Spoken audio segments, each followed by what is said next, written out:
Hello everyone, నేను doctor PR Vamsikrishna, surgical gastroenterologist and GI oncologist. ఇది మన నారాయణ హాస్పిటల్ సూపర్ స్పెషాలిటీ హాస్పిటల్లో ఉండే రోబోటిక్ ప్లాట్ఫామ్. ఇది ఇండియాలోనే మోస్ట్ అడ్వాన్స్డ్ రోబోటిక్ ప్లాట్ఫామ్. ఈ రోబోటిక్ ప్లాట్ఫామ్ ద్వారా మనము అన్ని సర్జికల్ గ్యాస్ట్రోఎంట్రాలజీ సర్జరీస్ మనము చేసుకోవచ్చు. ఇది రోబోటిక్ అసిస్టెడ్ సర్జరీ అండి. ఈ రోబోటిక్ అసిస్టెడ్ సర్జరీలో ఏంటంటే సర్జన్ ఈ పేషెంట్ కన్సోల్ నుంచి ఏవైతే ఈ ఆర్మ్స్ ఉపయోగించుకొని, జాయిస్టిక్స్ ఉపయోగించుకొని ఏవైతే మెనోవర్స్ పర్ఫామ్ చేస్తాడో అవి ఈ రోబోటిక్ ఆర్మ్స్ అనేవి పేషెంట్ రోబోటిక్ పోర్ట్స్ ద్వారా లోపల ఉండి సర్జరీ అనేది జరుగుతుంది. అంటే సర్జనే ఈ సర్జరీ చేస్తాడు విత్ ద హెల్ప్ ఆఫ్ ఈ robotic arms. So robotic surgery అంటే చేసేది సర్జనే, కానీ ఈ రోబోటిక్ ఆర్మ్స్ ద్వారా మనకు సహాయంతో రోబోటిక్ సర్జరీ అనేది జరుగుతుంది. ఈ రోబోటిక్ సర్జరీకి లాప్రోస్కోపిక్ సర్జరీకి ఏంటి తేడా అని కూడా అడుగుతూ ఉంటారు.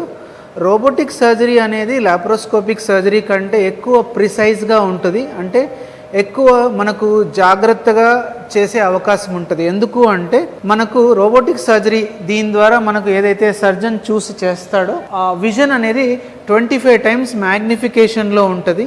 సో మనకు ఏ ఏరియాలో మనం సర్జరీ అయితే చేస్తామో ఆ ఏరియా మనకు చాలా చక్కగా కనిపిస్తుంది సర్జన్కి. దాని ద్వారా మనము ఎక్కడ కట్ చేయాలో, ఎక్కడైతే మనము అతికించాలో, ఎక్కడ కట్ చేయాలో అది బాగా తెలుస్తుంది. కాబట్టి మనము రోబోటిక్ సర్జరీ ఎక్కువ ప్రిసిషన్ ఎక్కువ ఉంటుంది లాప్రోస్కోపీ సర్జరీ కంటే. తర్వాత ఈ లాప్రోస్కోపిక్ ఓపెన్ సర్జరీ కంటే రోబోటిక్ సర్జరీలో రక్తస్రావం తక్కువగా ఉంటుంది. అంటే బ్లడ్ లాస్ చాలా తక్కువగా జరుగుతుంది. మూడోది, వీటి వల్ల ఏంటంటే ఆపరేషన్ వల్ల కలిగే నొప్పి చాలా తక్కువగా ఉంటుంది. అంటే పోస్ట్ ఆపరేటివ్ పెయిన్ అంటాము, అది చాలా తక్కువగా ఉంటుంది. ఈ మూడిటి వల్ల మనకు లాభం ఏంటంటే పేషెంట్ త్వరగా హాస్పిటల్ నుంచి డిశ్చార్జ్ కావచ్చు. యూజువల్గా మనకు ఓపెన్ సర్జరీలో ఒక 3-4 డేస్ హాస్పిటల్ స్టే అంటే లాప్రోస్కోపీలో మనం 2 డేస్ చెప్తాము. రోబోటిక్ సర్జరీలో it will be equal to 1 day or less than 1 డేలో పేషెంట్ని మనం డిశ్చార్జ్ చేసుకోవచ్చు. సో ఎక్కువ ప్రిసిషన్, తక్కువ బ్లడ్ లాస్, తక్కువ స్కారింగ్ ఉంటుంది, త్వరగా హాస్పిటల్ నుంచి డిశ్చార్జ్ కావచ్చు. ఇక మూడో క్వశ్చన్కి వస్తే, డాక్టర్ గారు రోబోటిక్ సర్జరీ చాలా కాస్ట్లీ అని చెప్తారు లాప్రోస్కోపీ కంటే, ఎందుకు రోబోటిక్ సర్జరీ కాస్ట్లీ అని అడుగుతూ ఉంటారు. కాస్ట్ అనేది చాలా తక్కువగా అనిపిస్తుంది యాక్చువల్గా. రోబోటిక్ ప్లాట్ఫామ్ యొక్క కాస్ట్, తర్వాత మనం ఈ రోబోటిక్ ఆర్మ్స్ ఏవైతే వాడతామో, ఇన్స్ట్రుమెంట్స్ ఏవైతే వాడతామో వాటి పరికరాల యొక్క కాస్ట్ కొద్దిగా యాడ్ ఆన్ అవుతుంది.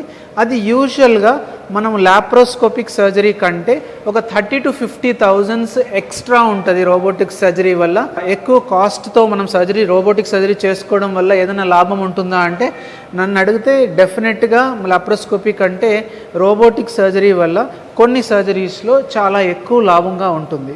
ఏ సర్జరీస్ చేసుకోవచ్చు అని నెక్స్ట్ క్వశ్చన్ అడుగుతారు. దీంట్లో ముఖ్యంగా చూసుకుంటే రోబోటిక్ హెర్నియా సర్జరీస్ వల్ల ఎక్కువ లాభం ఉంటుంది. తర్వాత పెల్విక్ సర్జరీస్ అంటే మ్యాలిగ్నెన్సీస్, క్యాన్సర్ సర్జరీస్లో ఎక్కువ లాభం ఉంటుంది.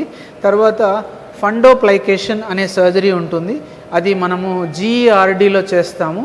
ఈ సర్జరీస్లో మనకు ఎక్కువ లాభం అనేది రోబోటిక్ సర్జరీతో పేషెంట్కు ఉంటుంది. ఈ రోబోటిక్ సర్జరీ అనేది నెల్లూరులో మనము ఈ Narayana medical college and super speciality హాస్పిటల్లో గత 2 monthsగా చేస్తూ ఉన్నాము. సౌత్ ఆంధ్రాలో ఇది ఫస్ట్ రోబో సిస్టమ్ కాబట్టి వీళ్ళందరూ కూడా రోబోటిక్ ప్లాట్ఫామ్ని ఉపయోగించుకోవాలని నేను కోరుకుంటున్నాను.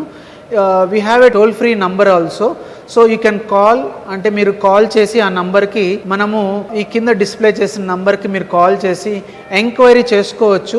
ఈ GI సర్జరీ ఏవైతే మనకు GI ఆంకాలజీ, బేరియాట్రిక్ సర్జరీ మరియు హెర్నియా సర్జరీ మొదలైన సర్జరీస్ మనము OP number 11 and OP number 13లో సర్వీసెస్ అనేవి మనము ఇస్తున్నాము. ఈ పర్టికులర్ ఓపీస్లో డాక్టర్ పిఆర్ వంశీకృష్ణ, తర్వాత doctor Raghu Sricharan OP number 13లో ఉంటాము. మార్నింగ్ 9 నుంచి ఈవినింగ్ 4 వరకు మీకు అవైలబుల్గా ఉంటాము. అండ్ ఈ కింద డిస్ప్లే చేసిన నంబర్కి మీరు ఫోన్ చేసి అపాయింట్మెంట్ తీసుకొని రావచ్చు. Please use this platform and undergo robotic surgery if required and take the advantage of robo. Thank you.